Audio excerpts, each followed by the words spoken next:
Buenas a todos, bienvenidos a este podcast personal, un podcast que creo que va a marcar un antes y un después en la historia de mis podcasts personales. Esto es porque, como ya dije en el artículo que escribí esta semana, es porque voy a hacer un giro en el contenido que hago en mis podcasts y es que voy a hablar de temas controvertidos, temas difíciles de debatir por los motivos que sean. Y quería empezar pues con este tema que en particular está bastante reciente. Es un tema también que aquí en Estados Unidos se vive con mucha intensidad por obvios motivos. Y quería hablar de ello. En concreto, este podcast de hoy tratará sobre los tiroteos en masa, o los conocidos también como mass shootings, que es un problema de muy difícil solución. Entonces quería hablaros hoy de este tema, no solo hablaros en cuanto a mi opinión o lo que yo veo y vivo aquí, sino también quiero hablaros de datos. Quiero traeros datos y cosas que están registradas para que tengamos un contexto un poquito más amplio de lo que se ve en la televisión, que se ve lo que se lee en las noticias, en los periódicos, porque encuentro que mucha de la información que ofrecen en las televisiones y en los periódicos es muy...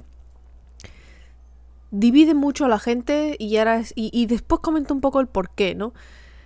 Pero encuentro que esa información está dirigida hacia la emoción de las personas más que a intentar encontrar una solución común, o por lo menos una solución que funcione, que se haga algo. Y precisamente por este motivo he intentado que este podcast sea un poco más serio. Entonces, como vais a notar quizás, es que mi tono de voz y todo lo demás está un poco más serio porque este es un tema serio de tratar y quiero invitaros también a la reflexión sobre este tema y me gustaría mucho también conocer vuestra opinión, vuestros comentarios, no solo sobre este tema en particular, sino un poco sobre todos los datos que hemos hablado y quizás espero daros también un par de puntos de vista que no se ha hablado, y esto ya entra dentro de mi opinión, del por qué es tan difícil encontrar una solución a este problema. Entonces, antes de comenzar quiero dar una nota, y es que quiero hacer una incisión, y es que mi punto de vista perdón, es de alguien que es externo. Soy europea. Vivo en Estados Unidos desde hace algunos años, pero mi experiencia y el crecimiento de mi vida, ¿no? Con donde yo me he criado ha sido en Europa, en España. ¿Eso por qué es importante?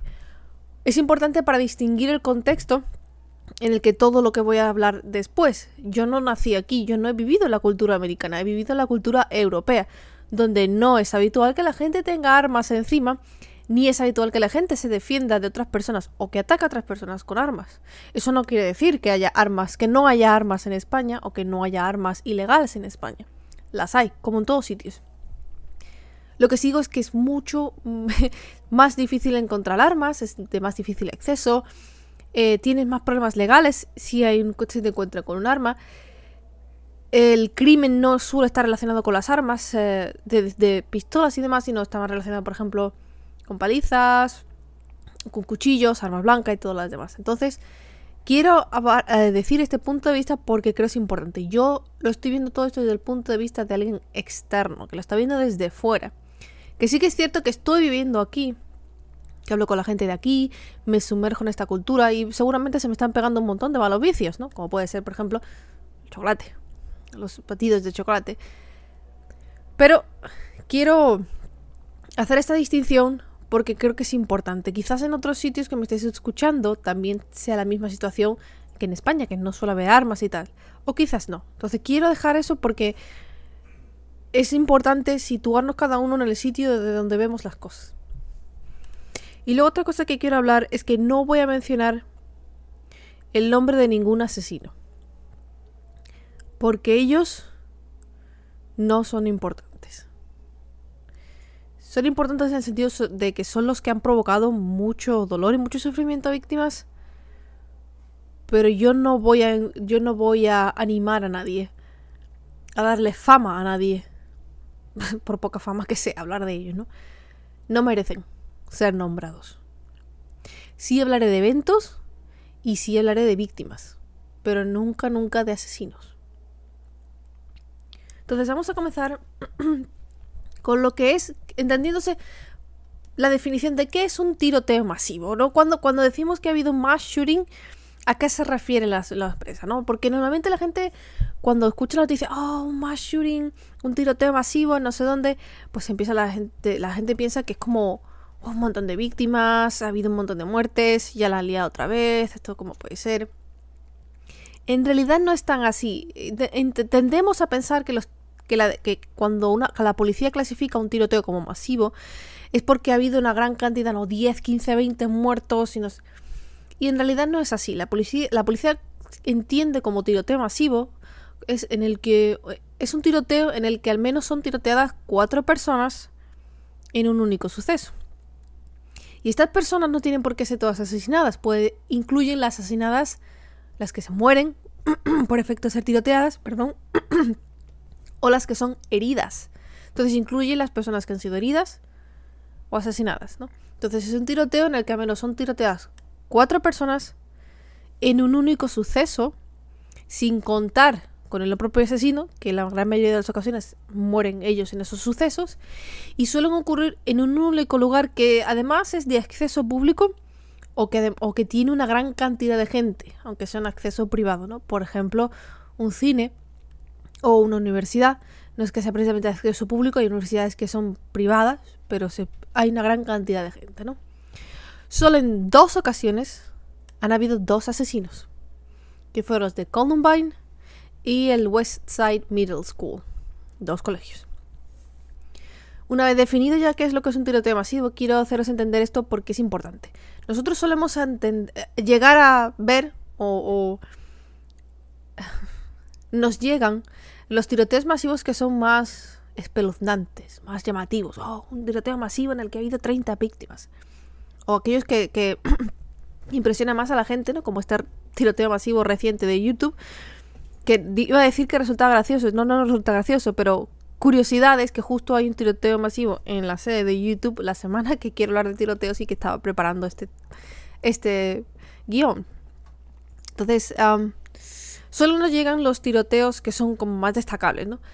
Pero se destacan muchos tiroteos masivos que no llegan a ser tan públicos, que no llegan a tener quizás la llegada mediática internacional, ¿no? Que todo el mundo está mirando ese suceso, ese evento. Hay muchos, sin embargo, que la policía clasifica como tiroteo masivo porque entra dentro de la descripción que he dicho. Ahora quiero hablaros algunos datos sobre los tiroteos masivos que ha habido en los últimos años, o iba a decir curiosidades, no son curiosidades, son datos espeluznantes, ¿no?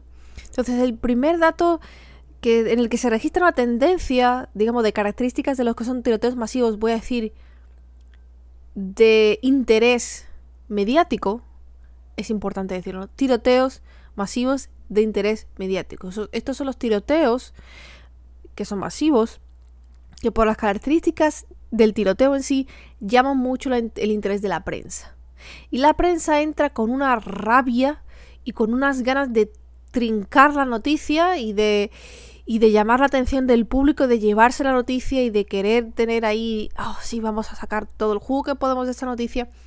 Pues el primero de estos tiroteos masivos de interés mediático lo he clasificado, lo he encontrado yo, digo que creo que empezó como el primero, es uno de los más conocidos también, como el tiroteo de la Universidad de Texas, el de University of Texas, el 1 de agosto de 1966, en el que un señor exmarine se sube a una torre y se dedica a matar a todo el que alcanza.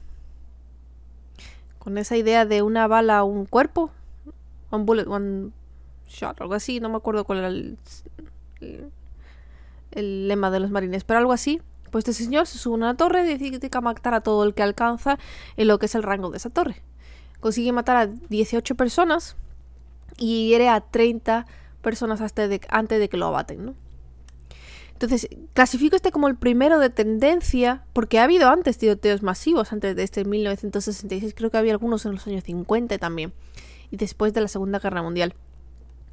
Pero lo clasifico como el primero de tendencia fue porque este en particular trajo mucha atención mediática, y fue el primero que creo que marcó la tendencia de que estos tiroteos masivos iban a ser motivo de habladuría de prensa y motivo de habladuría entre mucha atención mediática internacional. Ya no solo nacional, sino internacional, ¿no? Un dato muy espeluznante es que se han triplicado la frecuencia con la que ocurren los tiroteos masivos desde el año 2011. Y hay una cifra que dan, ¿no? Se da una serie de datos y se dice que entre el año 1982 y el año 2011 ocurrían más o menos un tiroteo masivo cada 200 días. Eso son más de 6 meses, para que entendáis un poco. Es decir, se decía que más o menos había tiroteos masivos pues 1 o 2 veces al año, como mucho, entre esos años. Es decir, entre los años 80 y 2011 eran aproximadamente 2 tiroteos masivos al año. Entre 2011 y 2014, que creo que es donde se acaba, digamos, el estudio, 2011 y 2014 la frecuencia ha cambiado de 200 días a un tiroteo masivo cada 64 días. Cada 2 meses. Y esa es una cifra escalofriante, si lo pensáis. Pasamos de 1 o 2 tiroteos masivos al año a cada 2 meses vamos a tener noticias de tiroteos masivos. Es que es escalofriante. Estas son estadísticas, es que es lo que hay. Y esto es desde el año 2011 a 2014. No hablo de lo de después, no se sabe qué es lo que hay entre los 14 y 2018, en donde estamos, porque aún no nos han llegado las cifras. Y sin embargo quiero recordaros esto, porque luego voy a hablaros de los tiroteos más masivos, y resulta que del top 5, 4 son de los últimos 2 años. Entonces, si pensáis ya en esta cifra escalofriante de el aumento de la frecuencia de cada 200 días a 64, 2 meses. Y además que los más sangrientos en el volumen de heridos y el volumen de muertos son de los últimos 4 años. No quiero saber la frecuencia con la que tiene que detectarse ahora un tiroteo masivo, además de interés mediático. Mi estimación personal, no basada en ninguna cifra, pero mi estimación personal es que probablemente haya un tiroteo masivo cada mes. Y es terrorífico pensarlo. Terrorífico. Lo curioso, hay otro dato curioso, tristemente curioso, es que en general han bajado los asesinatos por arma de fuego más o menos un 50% desde el año 1993. Es decir, los asesinatos en los que alguien pues se mata, ¿sabes? Alguien saca la pistola y mata a alguien, digamos de uno en uno, no se clasifica como tiroteo masivo. Esos asesinatos han bajado un 50%. Hay menos asesinatos por arma de fuego desde el año 1993. Sin embargo, los tiroteos masivos han aumentado tanto en frecuencia como en número de víctimas, contando muertes como heridos. Y es una tendencia extremadamente curiosa, como los asesinatos por arma de fuego, digamos individuales, bajan, y sin embargo hay otra tendencia que aumenta, que es la de los tiroteos masivos, en las que por lo general, un único individuo hace un daño terrible. La mayoría de las armas usadas en tiroteos masivos son semiautomáticas, pistolas y escopetas. Las más usadas con diferencia son las semiautomáticas, en particular la AR-15, AR-15 y la Glock 19, Glock 19. Y otro dato terrorífico es que la gran mayoría de estas armas se consiguieron de forma legal. Esto es importante porque entra dentro del debate que hay enorme e importante sobre si las leyes actuales que hay en relación a las armas es suficiente, es buena o es necesario hacer una reforma. Y si es necesario hacer una reforma, ¿cómo, cuándo y por qué? Que es uno de los grandes debates que hay hoy día. Seguro que yo creo que desde hace 2 o 3 semanas, si ponéis algún tipo de cadena americana en el que haya algún tipo de debate, está esto dentro, es algo de lo que se habla de forma constante, por buenas o malas razones, pero está ahí. La gran mayoría de estas armas se consiguieron de forma legal. Creo que la estadística, no la anoté aquí en este guión, pero creo que la estadística era como 70-80% de las armas se consiguieron de forma legal. Como muy importante a la hora de debatir. Y luego, hasta el día que hice el guión, que fue el lunes, Solo ha habido hasta ahora 3 mujeres asesinas. Por hasta ahora podemos contar con una última más, la cuarta, con el último tiroteo de la serie de YouTube, en donde, aunque ella hasta ahora no ha matado a nadie, ya que el último herido creo que aún sigue en estado crítico, pero sigue vivo, espero que sobreviva. No ha matado a nadie por ahora, pero sí cuenta como tiroteo masivo porque hirió a más de 4 personas. Entonces podemos decir entonces que hay hasta ahora 4 mujeres asesinas o tiroteadoras y el resto son todos hombres. Hay una gran disparidad de género. ¿Por qué razones? Pues a saber. El por qué es difícil de plantearse porque podríamos decir muchas cosas, ¿no? Desde estupideces hasta plantearnos cosas con sentido. Pero plantearnos el por qué hay esta disparidad, tendríamos que entender el por qué ocurren estos tiroteos. Y mucha gente no sabe por qué a alguien se le ocurre agarrar una semiautomática y liarse a matar a nadie. El por qué es algo desconocido, así que... La edad de los tiroteadores es muy variada, aunque la mayoría se sitúa entre el bloque de entre 20 y 49 años. Más de la mitad de ellos murieron en la escena de la masacre que crearon, a veces porque se suicidaban o a veces porque la policía los mataba a tiros. Muchas veces matándose ellos mismos. La gran mayoría de las veces se mataban ellos mismos, o bien porque se habían arrinconado, o bien porque ya habían hecho lo que tenían que hacer, etc. Los más jóvenes, hasta ahora, y espero por favor que esto nunca llegue a romperse, este récord nunca llegue a romperse, los más jóvenes fueron 2 muchachos de 11 y 13 años que realizaron un tiroteo en el que mataron y hirieron a personas. 11 y 13 años. Yo con 11 años yo todavía jugaba a Pokémon. Ni a Pokémon y a tazos. Ni se me pasaría por la cabeza liarme a pegar tiros y matar a nadie. 11 y 13 años. Por favor, espero que jamás, nunca jamás se tenga que decir que se ha roto el récord de un niño que se dedica a matar de forma masiva. O atacar de forma masiva.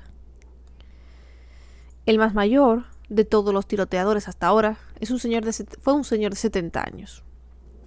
Pero como digo, la mayoría de la gente se sitúa entre los 20 y los 49 años. Ahora voy a hablar de otro dato que es muy interesante y escalofriante. Voy a deciros el top 5 de los tiroteos más mortíferos que ha habido en Estados Unidos en los últimos años, desde que hay registros, ¿no? Y los voy a decir desde el 5 al 1. El top 5, el número 5, es el Sutherland Springs Church Shooting. El tiroteo que hubo en la iglesia de Sutherland Springs en el año 2017, en donde hubo 27 muertos y 20 heridos. 2017. El número 4 es el tiroteo de Sandy Hook Elementary School, la escuela elementaria de Sandy Elemental con niños, en donde hubo 28 muertos y 2 heridos. 28 muertos y 2 heridos solo. El tercero, top 3, es el más antiguo del top 5, que es el del Virginia Tech Shooting, que es del año 2007, y el más antiguo del top 5, 2007, y tuvo 33 muertos y 23 heridos. El número 2 es el tiroteo del Club Nocturno de Orlando en el año 2016, que se saldó con 50 muertos y 58 heridos. 2016. Y el top 1, extremadamente reciente, es el del tiroteo de Las Vegas del año 2017, hace solo unos meses, a finales de 2017, que se saldó con 59 muertos y 851 heridos. 851 personas heridas y casi 60 personas muertas en Las Vegas.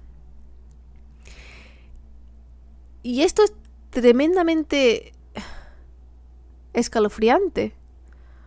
Porque de este top 5, 4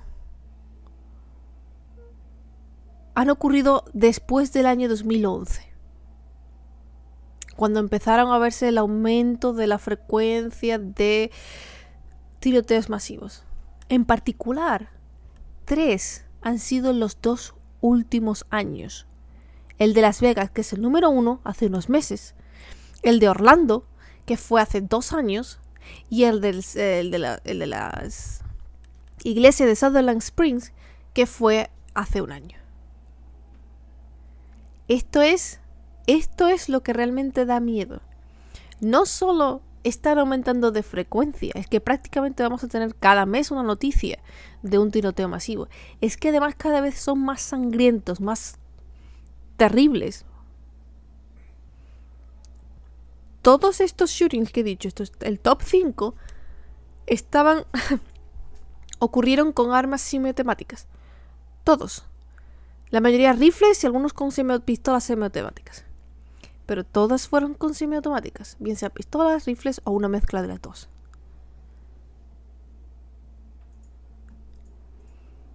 Esto, quiero recordaros, me encantaría además poneros incluso el dibujito, no, porque estos datos los saqué de Wikipedia. Y me encantaría poneros el cuadro que tienen aquí, porque era como el top 5, el top 10, el top 25 de los tiroteos masivos más sanguinarios, pero yo solo quería hablar de los últimos 5 porque me parecía tan jodidamente brutal que en los últimos años, es que el más viejo es del año 2007, 11 años atrás. El resto es mucho más reciente y todos van a peor, con más cantidades de muertes, con más cantidad y todos tienen en común semiautomáticas. Es increíble. Y hay, en particular, Las Vegas, bueno, fue un concierto, también en la zona de Las Vegas, en el Strip, un club nocturno, no me acuerdo si Virginia Tech, creo que era un colegio, Elementary School otro colegio y otro una iglesia. No es que sean cosas habituales, pero son sitios en donde hay una gran cantidad de gente en un único lugar y donde obviamente en el momento en que empieza algo, ahí se asegura pánico. Entonces, después de pensar en esto, podemos pensar, ¿y por qué pasa esto? ¿Por qué está sucediendo esto? ¿Por qué está aumentando la frecuencia de los tiroteos masivos? ¿Por qué cada vez hay más sanguinarios? ¿Qué es lo que se está haciendo? Porque llevamos echándonos las manos a la cabeza de forma constante cada vez que pasa esto. Y si pensamos de verdad que la estadística está haciéndose cada vez más frecuente, es que vamos a estar echándonos las manos a la cabeza cada vez con más frecuencia, prácticamente cada mes, como diciendo, ¿cómo es posible que esto siga y no hagamos nada? O no hagan nada, porque claro, yo no soy de aquí, yo soy de Estados Unidos, ¿no? Y no se haga nada. ¿Cómo es posible? Hay algunos factores que dicen, bueno, por ahí que leí, que pueden contribuir al por qué estas cosas están ocurriendo, o por qué quizás no se hace nada, o por qué se están haciendo tan llamativos, ¿no? Quiero leer estos factores, no sé si estaréis de acuerdo con ellos, pero bueno. El primero de ellos decía que hay un fallo del gobierno a realizar los chequeos de los compradores de armas, bien por falta de personal. No hay suficiente personal para manejar todos los tipos de registros que tienen que realizar la gente, por lo tanto se van concediendo sin haber hecho una exhaustiva comparación y una exhaustiva, ¿no? Entonces, chequeo. Bien porque realizan errores, ¿no? Porque hay errores humanos a la hora de dar permiso a alguien que realmente no debería tener permiso de armas. O bien porque la información que se ofrece es incompleta y por lo tanto al realizar los chequeos o al dar permiso, pues se conceden permisos con información que no está completa o no está debidamente comprobada.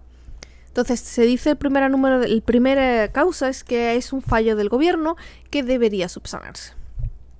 Entendiéndose como que es un fallo que se puede arreglar no fácilmente, pero sí quizás con ideas, legislación.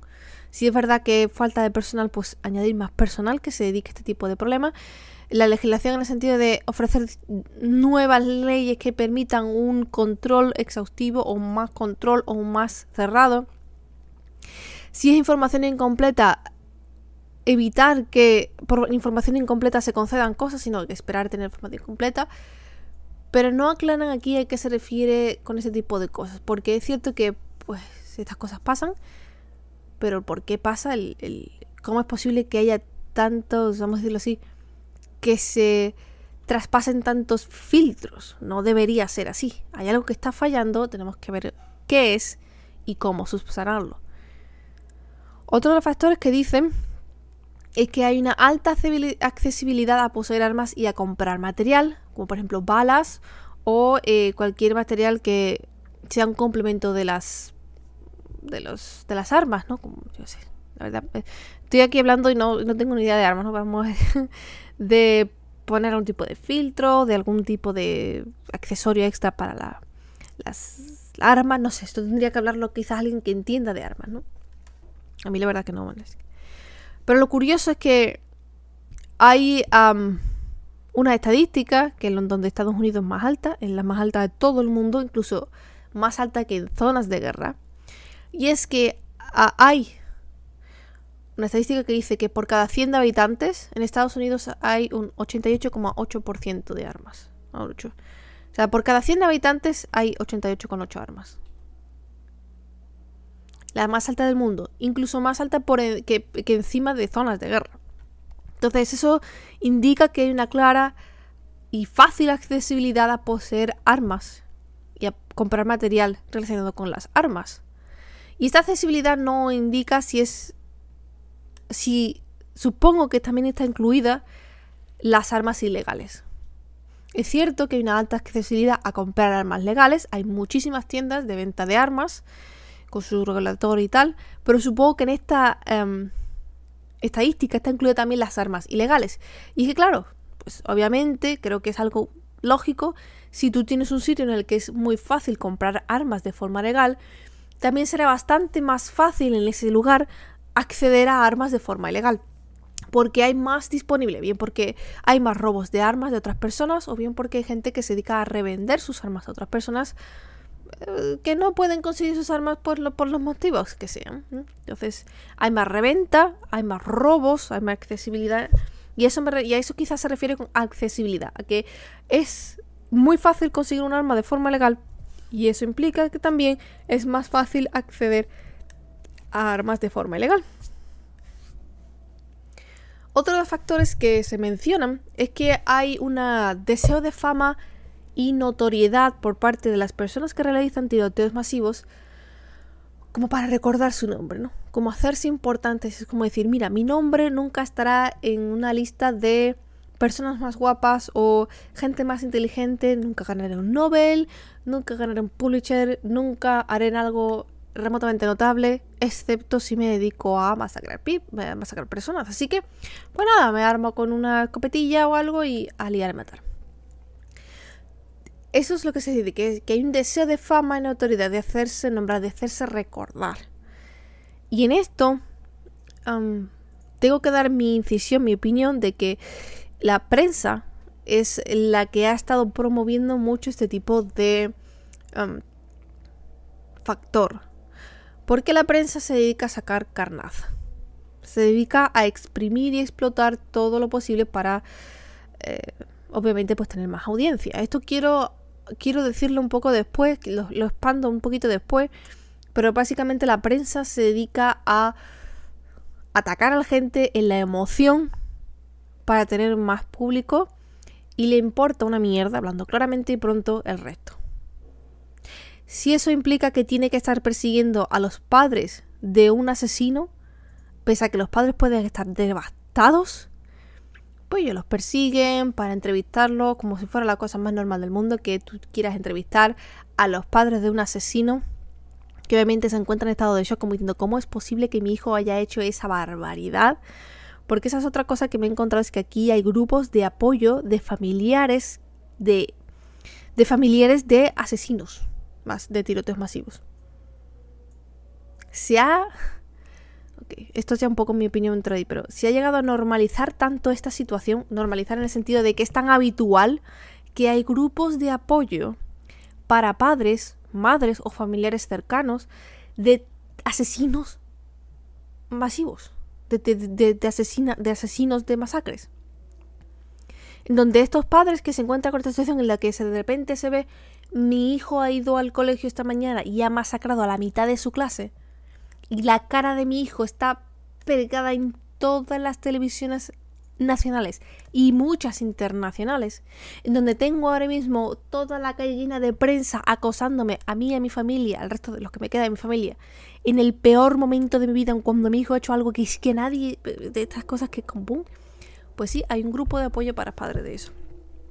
Imaginaos lo jodido que tiene que ser de tener que crear un grupo de apoyo de eso.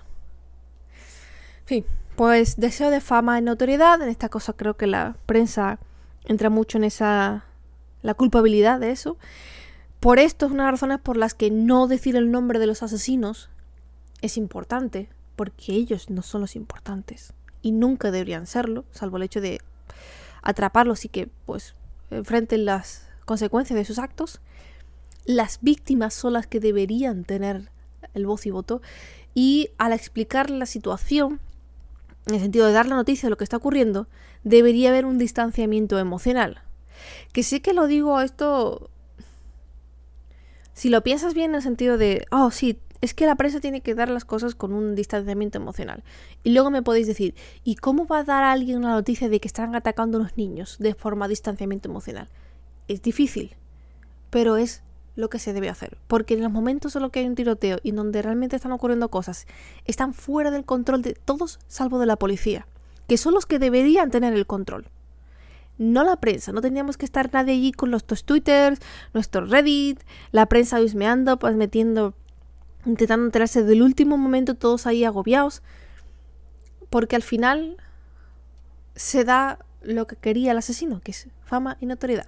Si la gente dijera, oh, está ocurriendo un momento de emergencia en este sitio, por favor, no se acerquen, hay algo muy importante que está ocurriendo, están habiendo víctimas y tal, les diremos lo que sucede dentro de cuando haya más información que la policía lo provea, no se acerquen. Si fuera con ese distanciamiento emocional que casi ni te crees que están ocurriendo, que pienses que es algo frío, dejaría de haber ese elemento de emoción a la hora de dar noticias, que lo hablaré después, y quizás ayude. Esto es algo personal mío que digo que quizás ayude. Pero definitivamente el no decir el nombre de los asesinos, sino que hablar de las víctimas e intentar centrar la situación en el suceso y nada más, es una de las recomendaciones que se han estado haciendo desde diversas asociaciones de psicología, que no es algo que yo me invente, sino que el nombre del asesino no debería estar, no se debería hablar del asesino en cuanto a vida de la persona, porque es lo que quería, que se recuerde, que estén ahí. Luego hay otro factor que me pareció un poco que es como raro, ¿no? Porque hay otro factor que dice que es culpabilidad, está como echando la culpa a la cultura individualista americana. Y la situación actual, en donde hay una gran separación entre las expectativas que alguien tiene con respecto a su vida o a lo que tiene que conseguir para ser exitoso, y luego la realidad de los logros que consigue. Es decir, hay según dice el artículo, según yo entendí, la situación es la siguiente: hay una gran disparidad entre lo que alguien cree que debería conseguir y lo que realmente consigue al final, por los motivos que sea. Y esta gran disparidad es la que provoca una cantidad de frustraciones o de situaciones que las personas no saben manejar, o personas inestables en este caso. Yo diría inestable, porque yo de luego a nadie estable se le ocurriría ir matando a nadie, ¿no? Y estas personas no saben cómo manejarla y entran en una serie de frustraciones, enfados, de ira masiva, que llegan a esta conclusión, que acaban pues matando a personas.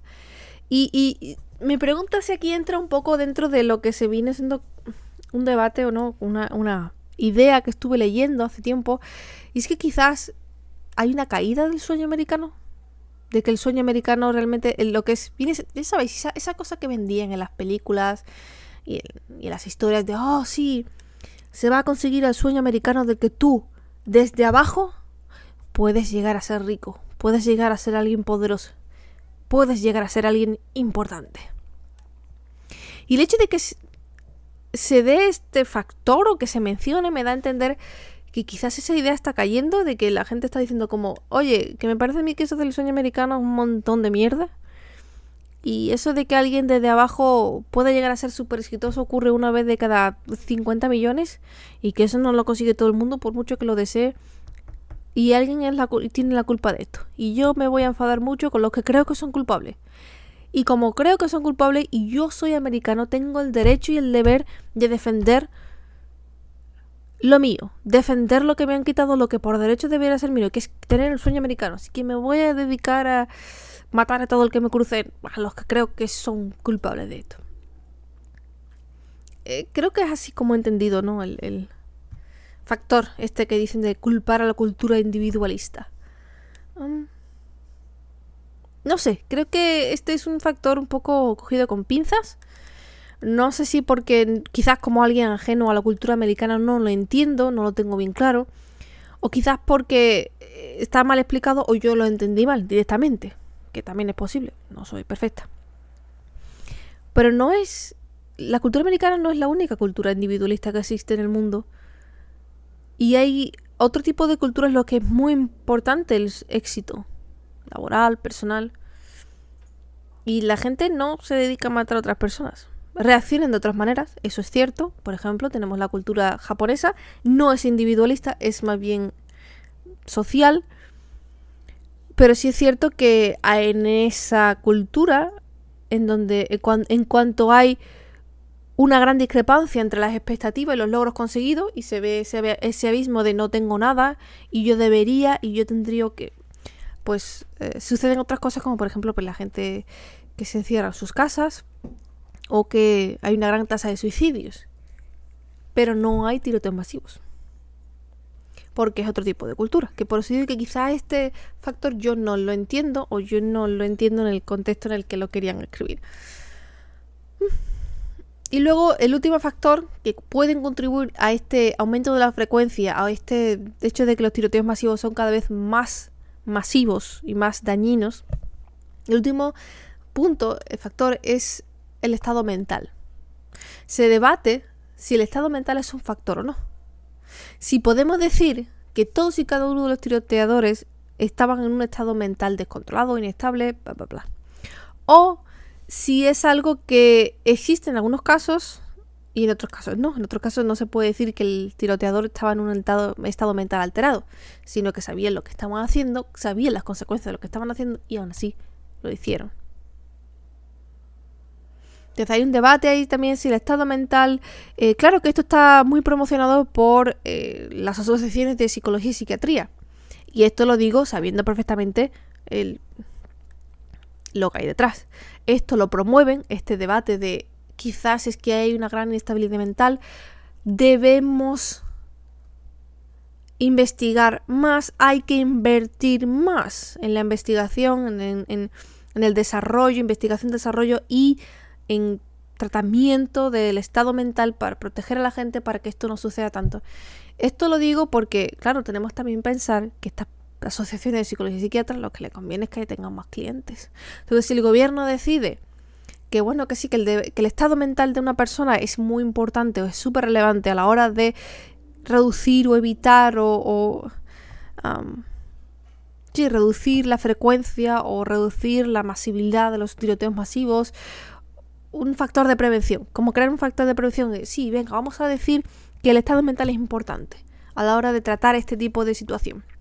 Vamos a invertir una gran cantidad de dinero, vamos a invertir una gran cantidad de programas para que haya más psicólogos, más psiquiatras, más tratamiento, más terapia y más ayuda a la prevención de los estados mentales inestables para que esto no suceda. Entonces, este último punto, como digo, lo añado porque en realidad no se sabe. Como digo, muchos de los tiroteadores masivos se suicidan o bien son asesinados, abatidos por la policía cuando realizan sus actos, así que no hay forma de saber cómo y por qué, a menos que pues haya un registro de ello, que en muchos casos ni los hay. No se sabe por qué alguien de repente decide hacer lo que hace. Y claro, dicen, este último debate es como que es legítimo, puede suceder que haya una gran inestabilidad mental y que mucha gente vea que la mejor manera sea salir de así, sea realizar este tipo de actos, o quizás no. Quizás no existe esa inestabilidad mental o no existe en muchos casos, en otros sí, y pues quién sabe si eso ayudaría o no ayudaría. Opino también que todo lo que ayude a la inestabilidad mental o la protección es algo bueno. Así que dentro de todos los factores que se han hablado aquí de que podrían o no contribuir, pues este es uno de ellos que, bueno, si ocurriera pues no estaría mal. Ya no solo por para evitar reducir los tiroteos masivos, porque creo que es muy importante también para una gran cantidad de gente. Mucho tipo de gente que no tiene acceso o no sabe, y quizás hacerlo, pues promocionar ese tipo de información de la salud mental, creo que podría ser positivo para todos, ¿no? Una vez dicho esto, podemos preguntarnos, ¿y qué pasa después de un tiroteo masivo? De una vez sabemos todas estas cosas, ¿qué pasa después? Pues bueno, como viene siendo habitual, hay mucho debate, mucho debate acalorado, mucha información, mucha gente muy tensa, muy, ¿cómo se dice?, acalorada, hablando en las televisiones y demás. Mucho rezo, mucha gente que dice, por favor, hay que rezar por las víctimas, vamos a apoyar a las víctimas, vamos a apoyar a todos aquellos que lo tienen difícil, y nada más, y ya se acabó. Yo cuando me imagino que hay, si os imagináis un poco de lo que pasa o de lo que se habla, es como, imaginaos que hay un tiroteo y es como cuando alguien tira una piedra en un estanque. En un estanque que está calmo. Alguien tira una piedra y hay una gran charco, se forma un splash, ¿no? Salta agua. Y luego hay un montón de ondas. Y las ondas cada vez son más bajitas, hasta que no hay nada. Y hay silencio. Pues yo pienso que lo que pasa cuando hay un tiroteo es como cuando alguien tira una piedra en un estanque. Y el agua que salta es cuando pues hay heridos, hay muertos, y mucha noticia, mucha novedad, y todo el mundo está como sorprendido, asombrado, asustado. ¿Cómo puede ser que pasa esto? Hay mucho debate, y en los primeros días, las primeras horas, hay mucho debate, mucho de lo que se habla, mucha gente opinando, y luego conforme pasa el tiempo todo se calma, hasta que hay silencio, hasta que nada hay nada más.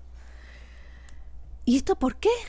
¿Por qué pasa esto? ¿Por qué, aun sabiendo que cada vez pasa más a menudo y aun sabiendo que cada vez aumenta la intensidad y el daño que hacen estos tiroteos masivos, por qué sigue pasando esto? ¿Por qué siguen ocurriendo este tipo de cosas de tirar la piedra en el estanque y después todo se calma? Y aquí entro yo, momento personal, esto es algo que yo estaba pensando,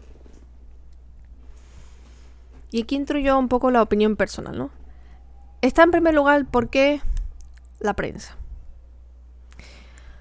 A la prensa lo que le interesa es que la gente lo vea. Que se encienda su canal de televisión y se vea su canal de televisión, o que se lea sus artículos, que la gente vea y trague todo el contenido posible. La prensa está para sacar todas las carnazas posible, para todo aprovechamiento.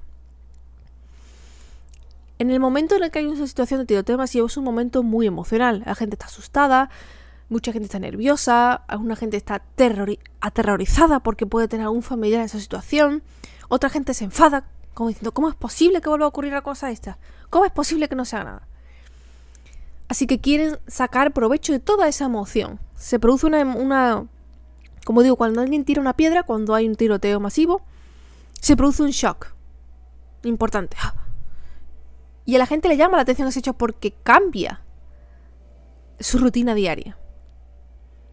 La prensa, su interés e intención es abusar de esa emoción. Primero ese shock, luego la tristeza, luego la rabia. Es casi predecible lo que va a hacer la prensa y cómo la va a tratar las cosas. El primer momento, shock. Ha ocurrido un tiroteo en tal sitio con el que no se sabe lo que está pasando, pero no sé cuánto. Las imágenes, todo el mundo sacan las imágenes de la gente llorando, como diciendo, no, mira, sí, salí de no sé qué, esto es lo que ha pasado, yo estaba aquí, y he visto al asesino, o yo he visto a víctimas, he visto a gente, y todo como shock, ¿no? Todo en el momento y súper concentrado. Luego van a la tristeza. Ha habido estas víctimas, se están intentando identificar los cuerpos, los cadáveres, no sé qué, las familias, todo no sé qué. Los políticos dicen que lo sienten, se ha dado las pésame a la familia, bla, bla, bla. Tristeza. Funeral. Después del funeral y de lo que es la tristeza, el lloro por las víctimas y por los heridos, llega la rabia. De promocionar la rabia, de que no se olvide que esta no es la primera vez que pasa. Que no se os olvide que esto ya ha pasado mucho tiempo. Y mira cómo hay debate sobre esto. Voy a traer aquí a mis dos expertos. Uno que dice una cosa y otro dice que otro. Lo voy a poner aquí delante porque quiero que no se olvide que esto pasa a menudo, que os puede pasar a vosotros, que os puede pasar en vuestra comunidad. Y es importante porque nadie está haciendo nada, ya sea democrático o demócrata o republicano. Aquí no hace nadie nada. Y ahí promocionan la rabia. Rabia para que la gente siga viendo y escuchando. Y esto ha sido, es que prácticamente el mismo modus operandi en todas las cadenas y en todos los sitios. Porque no se rompe el patrón, es el patrón que les ha funcionado. No solo en esta noticia, en muchas otras, pero en esta en particular. Los tiroteos masivos es el patrón que les ha funcionado y que les ha permitido tener una gran cantidad de gente, ya no solo una de forma nacional, sino internacional, de gente que mira y está atrapada en esa emoción que ellos mismos promocionan. Porque yo todavía no he visto a alguien que dé una noticia de un tiroteo masivo calmado, tranquilidad, como diciendo, esto es lo que ha ocurrido, esto es lo que están haciendo, se hablará de esto cuando suceda. Que promocione calma, que diga, ok, esto ha ocurrido, evidentemente es un desastre, evidentemente es algo malo, pero es mejor que nos calmemos y veamos que antes de saltar con la emoción, vamos a ver qué es lo que está ocurriendo antes de hacer un juicio. Otra de las cosas que creo que la razón por la que al final no se hace nada es que en el momento en el que hay un tiroteo masivo, la Asociación Nacional del Rifle, o NRA, entra en modo defensa. Imaginaos, ¿no? Como si esto fuera un videojuego, en el momento en que hay se disparan todas las armas y entra en modo defensivo. Para ellos nunca es una buena noticia un tiroteo. Así que entra en modo defensa de, ok, cerramos aquí bandas, bla, bla, bla. Vamos a sacar los mismos argumentos de siempre. Uno, lo primero que hacen es culpar la inestabilidad mental del individuo, como diciendo, evidentemente esta persona estaba inestable, es inestable mentalmente, con lo cual quiere decir que no es que las armas sean malas, es que esta persona era inestable. Es algo que no podemos predecir, por lo tanto, no es culpa de nuestra, no es culpa de las armas, el que a alguien se le vaya la pinza y se dedique a matar a la gente. Lo primerito que hace. Y luego desvían balones al debate eterno de armas sí versus armas no. Es decir, siempre que haya un tiroteo va a haber, porque la prensa lo promociona, como digo, esa rabia lo promociona de, vamos a promocionar esa rabia otra vez, ese debate eterno de los que son pro armas o los que son anti armas. Se promociona mucho esa rabia porque vende, porque la gente lo sigue. Entonces, esta Asociación Nacional de Rifle lo primero que hace, como digo, es culpar la inestabilidad mental del tiroteador y luego desvían balones a ese debate porque es mucho más fácil desviar balones a ese debate que al final no lleva a nada e intentan aparecer como víctimas para no quedar mal. Ellos aparecen como víctimas. Abogan por provocar la emoción de miedo en la gente. Ellos provocan emociones de miedo. Frente a que a la prensa le gusta provocar emociones de shock, tristeza, rabia, la NRA va con el miedo, te provoca miedo. Si no te defiendes con las armas, tú y tu familia estáis en peligro. Si te quitan las armas, ¿cómo te vas a defender? Porque te la quitan a ti, pero los malos no se las quitan. Quieren quitaros las armas con las que defenderte a ti y a tu familia. Esa gente que quiere control de armas, a todas te la quieren quitar. Quieren quitar las armas y eso es ser antiamericano. Todo ese tipo de argumentos, esas ideas son las que la Asociación Nacional de Rifle son las que dejan caer con su serie de comunicados, con su serie de representantes para dar miedo a la gente. Literalmente miedo que la gente que tiene armas que piensan que, joder, que se van a quedar indefensos.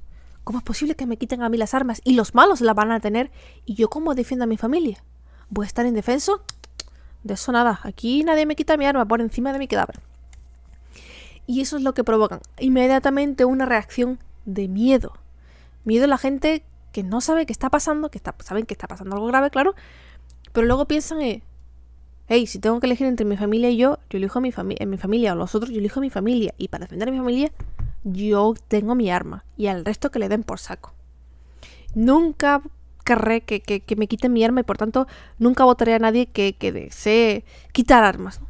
Entonces meten esa emoción de miedo y ahí, como veis, todo va mucho en temas de manejos de emociones, de dónde quieren cada uno, cada actor de todo este circo, llevar a la gente, llevar al público. Cómo manipulan, ¿no? Entonces la gente está en una espiral de emociones provocada por el suceso en sí, que obviamente es un suceso jodidamente trágico, es un shock, y a nadie le gusta ver noticias de este estilo. Y todas estas emociones son alimentadas y manejadas y manipuladas por la prensa y por la Asociación Nacional de Rifle.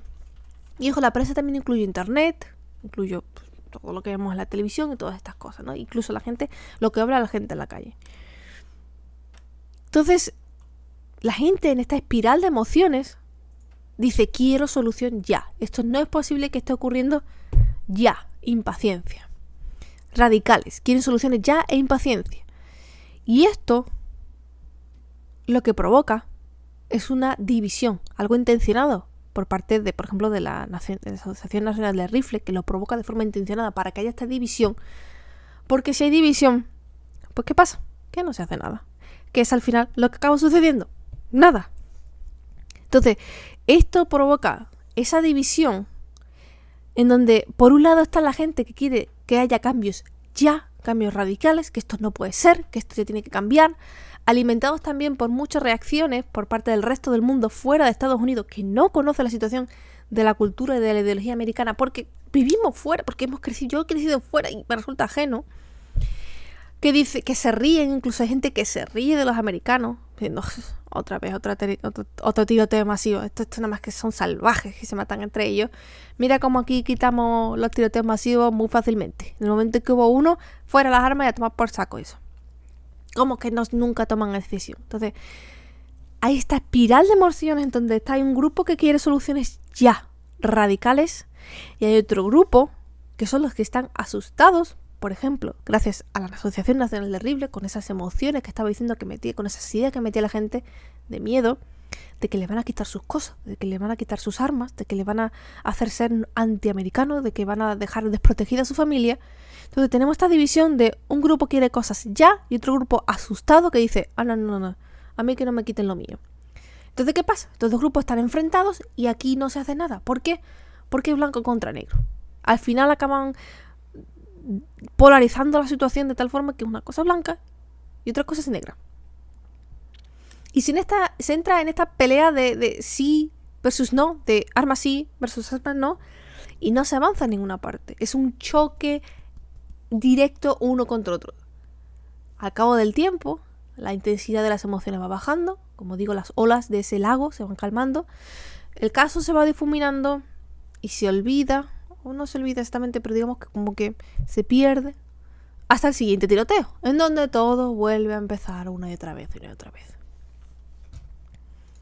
Y esta es, digamos, como así como la perspectiva inicial, ¿no? Ahora, cosas a profundizar, o mi opinión personal, quiero aclarar, para todos aquellos que me estáis escuchando, sea quienes seáis, de todo este tema. Y es que hay cosas que mucha gente o bien no ha pensado, o bien no ha sabido expresar, o bien a nadie se le ha ocurrido, que es posible, ¿no? Pero mi opinión de toda esta cosa. La primera de todo esto es que quitarle las armas a los americanos nunca va a suceder. Todas aquellas personas que dicen, oh sí, vamos a prohibir las armas, como por ejemplo está prohibida en Europa y todas esas cosas, nunca va a pasar.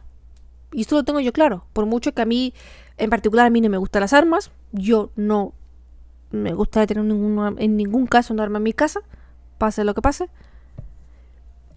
Pero entiendo o tengo la idea, la certeza de que esto nunca va a suceder en la cultura americana. El que prohíban absolutamente las armas no va a ocurrir. ¿Y es por qué? Porque quitarle las armas a los americanos es quitarle su identidad. ¿Me explico? Os voy a hacer una pregunta rápida. Yo pregunto ahora mismo, ¿qué es lo primero que se te viene a la cabeza cuando te digo, piensa en 5 palabras, cosas típicas americanas? Y te digo yo, seguro que en el top 5 están las armas. Puedes hablar de hamburguesas, de personas gordas, puedes hablar de no sé, música en sí, pero es que las armas, el que la gente tenga acceso a armas, va a estar dentro de esa idea de qué es lo que define a América. ¿Ok? Para que entendáis un poco.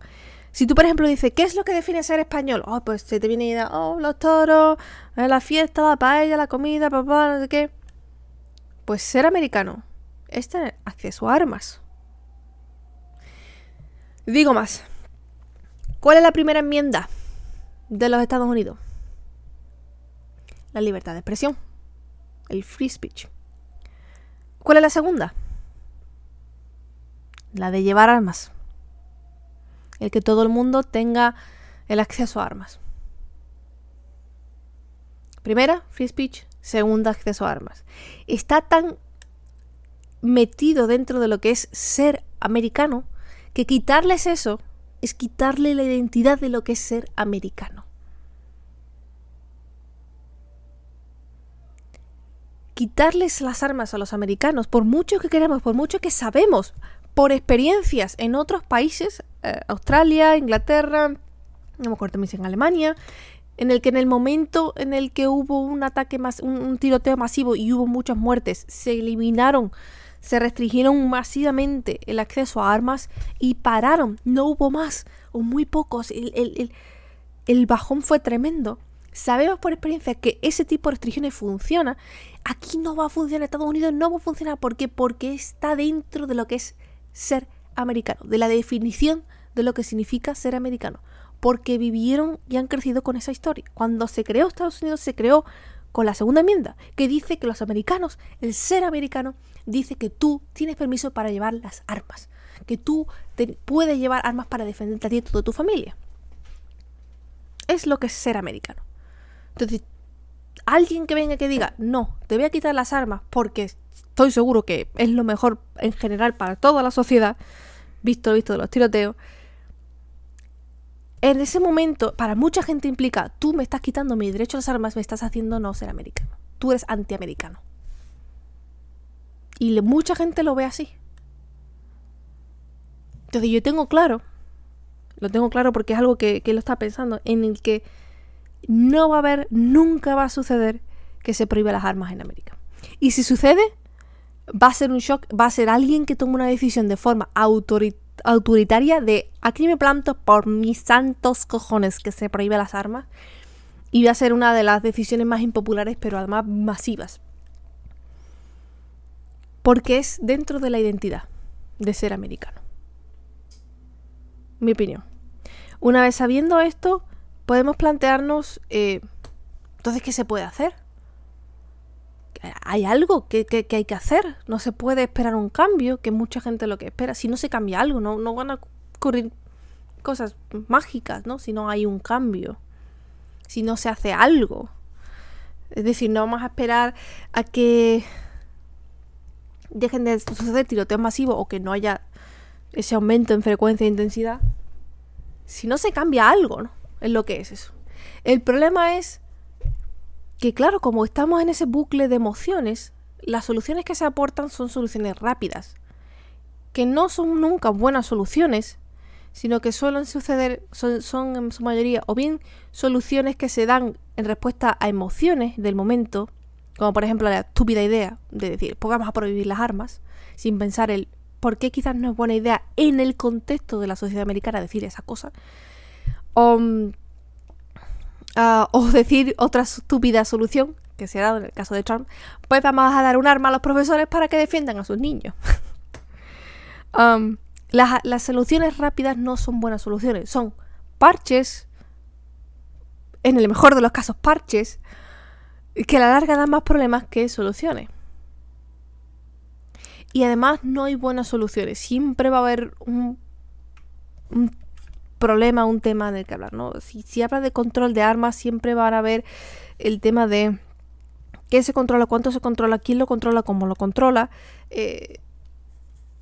Si hay, por ejemplo, otra solución que dicen es poner detectores en todos los sitios públicos, y eso es algo que no mola nada. Hay soluciones que se han aportado a este tema. Hay gente que ha sido, digamos, que ha tenido un poco más cabeza fría, ¿no? Que dicen, bueno, pues hay que aumentar el control de la compra y el uso de armas, es decir, no restringir y no quitar las armas a nadie, sino el control y el uso de esas armas. Un registro y control más exhaustivo de todas las armas que existen. Eso sí, se ha recomendado también que se quiten las armas automáticas y semiautomáticas no permitidas fuera del uso en zonas controladas. Por ejemplo, no llevarlas en el bolso o en el coche o encima, porque las armas semiautomáticas, pues yo no sé quién se va a llevar una AR-15 para defenderse de nadie.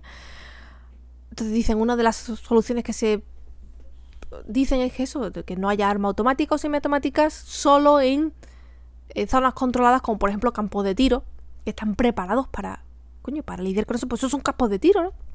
Para enseñar y para que tú lo puedas usar. Armas como pistolas y escopetas sí válidas para defensa, en hogares, en ranchos, de forma personal, pero en las armas más potentes o las armas más dañinas o las armas que han demostrado ser las que se usan para esos tiroteos y que son las más jodidas, como las semiautomáticas, que no estén permitidas para el público, sino que solo se pueden usar en campos de tiro, que no te la puedas llevar encima. Y luego, por supuesto, la solución de dar a los profesores acceso a armas es tremendamente mala en muchos aspectos, lleva más problemas que soluciones, y esto es algo que están de acuerdo, creo que prácticamente todos, profesionales de la educación, profesionales de la seguridad, que dicen, vamos a ver, es que tener a alguien con un arma extra en el aula es completamente peligroso. En primer lugar, porque añade un punto más de peligro. Cuando hay una situación de masacre o de peligro en un colegio, un instituto, lo primero que hacen los profesionales de la seguridad, los policías, es sacar a todo el mundo, evacuar. Y por supuesto cualquier persona que tenga arma lo van a estar vigilando. Si alguien tiene un arma en una situación extrema, tú no sabes cómo va a reaccionar. ¿Cómo vas a saber si ese pobre profesor, que no tiene ni idea de lo que está haciendo, con un arma en la mano, cómo va a reaccionar ante un policía que le apunta? ¿El policía cómo va a saber que esa persona no es el asesino? O no es el shoot, no es el tiroteador. ¿Cómo va a saberlo? Si está viendo a alguien con un arma.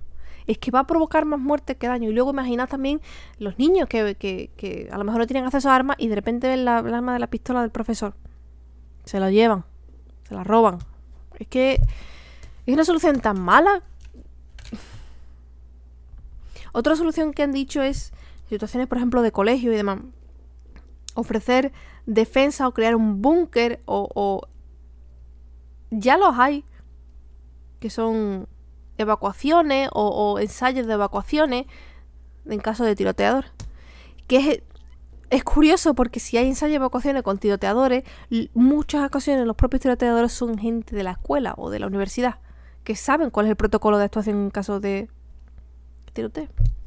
Entonces hay muchas cosas en las que se puede cambiar. Se pueden cambiar el tipo de protocolo que se hace en los institutos y los colegios. Se pueden cambiar el protocolo de actuación de lo que se debería hablar en la prensa y cómo se debería hablar, y hacer que la prensa pague por las consecuencias y tomen responsabilidad de su irresponsabilidad a la hora de dar la noticia sobre tiroteos.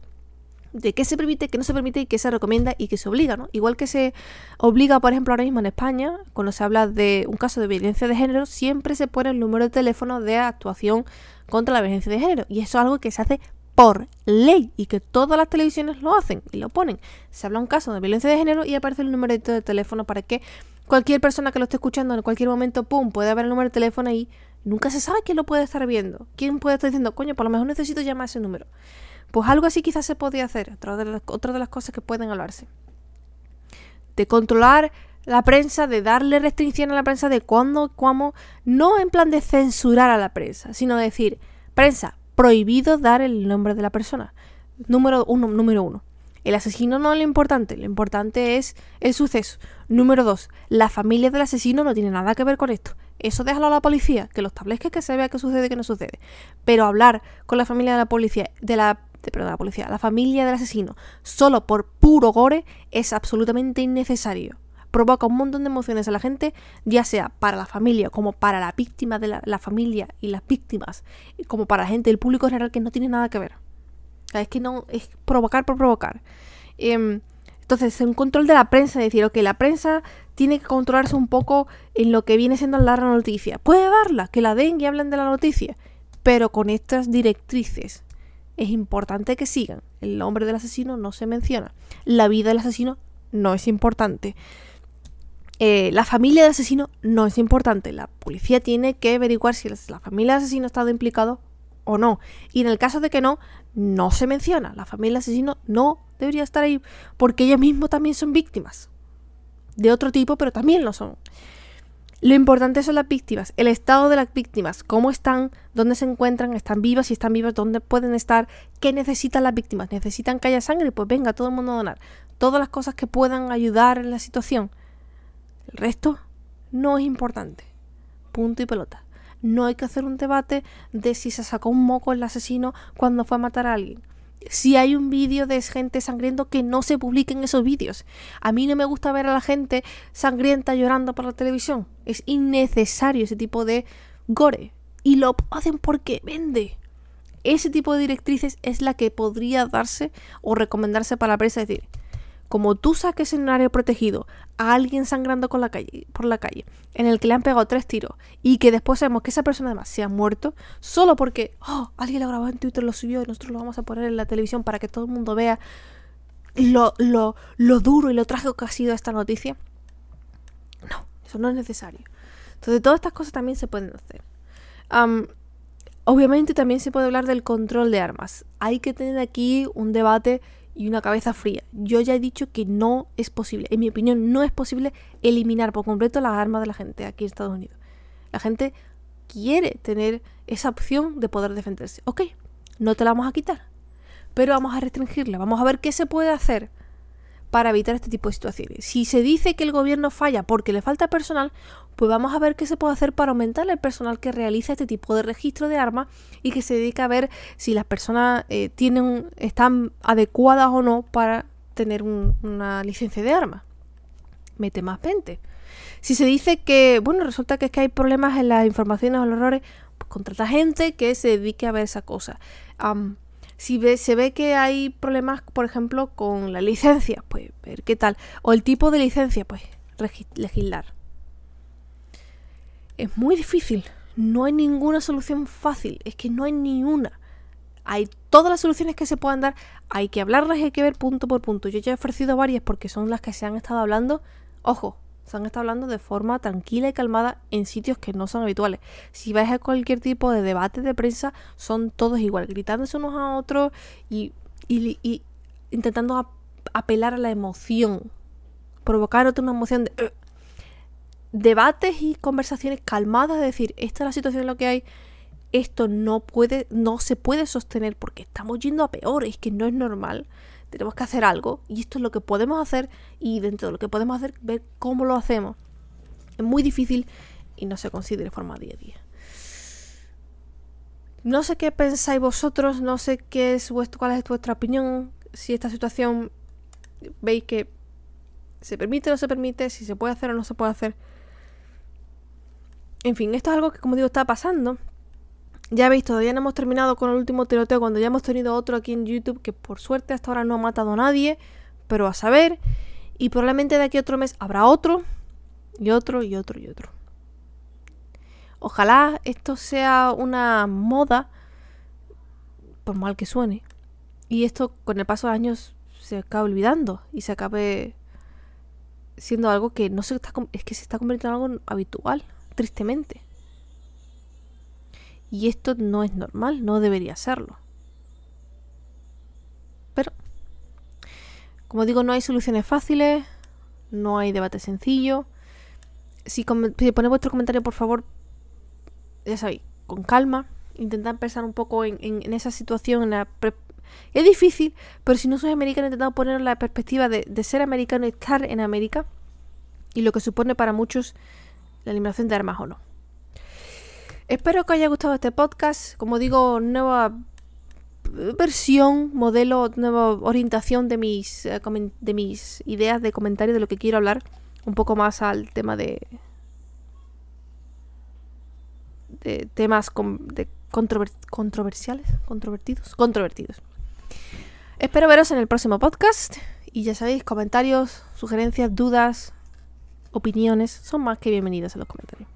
Nos vemos la próxima semana. Gracias por escucharme. Chao, chao.